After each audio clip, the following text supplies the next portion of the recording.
I'd like to make a table again.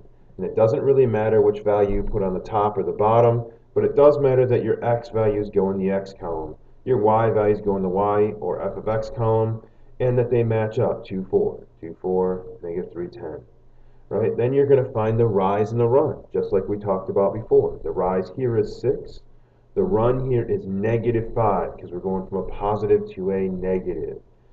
Put that into our rise over run. We get 6 over negative 5, which you could simplify to be negative 1.2. The x and the y intercepts are not visible in these two coordinates or on our table, so we're going to skip over those right now.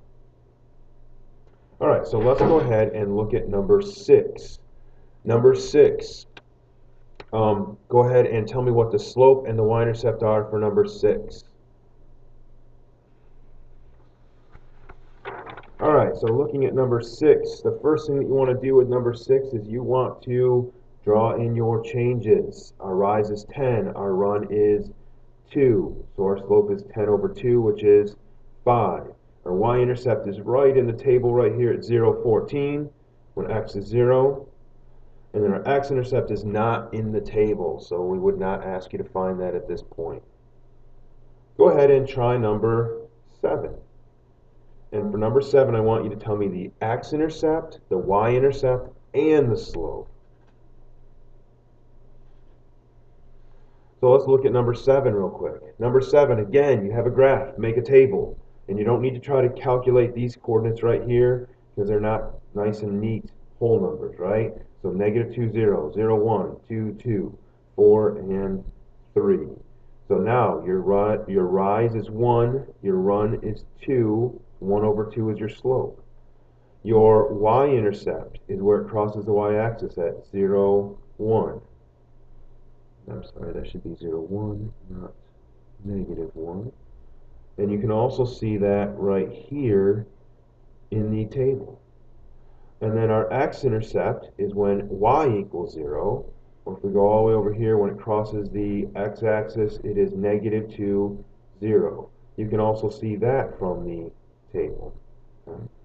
Go ahead and do number 8. And for number 8, I just want to know what the what the y-intercept is and what the slope is for number 8.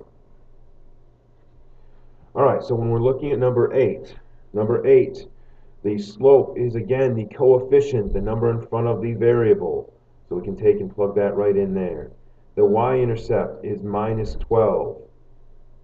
Okay, those are the two quick, easy ones. Now let's talk about the x-intercept. We didn't ask you to find that, but I do want to make sure you understand how. The x-intercept is when y equals 0 or f of x equals 0. So we plug that 0 in for f of x, and we get this, and then we just solve it. We add 12 on both sides, we divide by 3.4 on both sides, and we get x is about 3.53. So 3.53 comma 0 would be our x-intercept, roughly. All right, go ahead and go to number 9. Number 9, I would like you to find the x-intercept, the y-intercept, and the slope. So for number 9, let's slide this up so you can see everything. For number 9, let's start with the easy ones. The x-intercept is where it crosses the x-axis at 1, 0. You can see that from the table and from the graph. The y-intercept is, again, where it crosses the y-axis at 0, negative 1. You can see that again from the table and the graph. The slope, in order to get the slope, you really want to make a table. So take these coordinates and make a table. Once you have your table, you find your rise and your run. Your rise is 1 in this case. Your run is 1 in this case.